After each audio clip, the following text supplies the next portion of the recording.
In life, love evolves.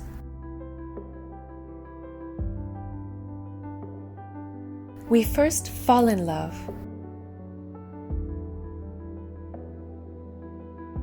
This is essential, being able to create and feel true love. Love is not all about being happy and having fun non-stop. It is being able to help each other through good and bad times, making each other smile, keeping up the sparkle that you once felt. No matter who your first love was, how often your heart was broken, or the dreams that didn't come true.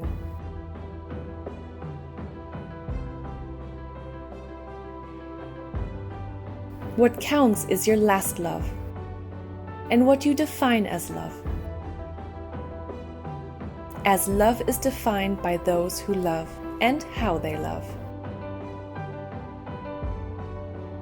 We can't fix everything, but we might regret one day if we don't even try.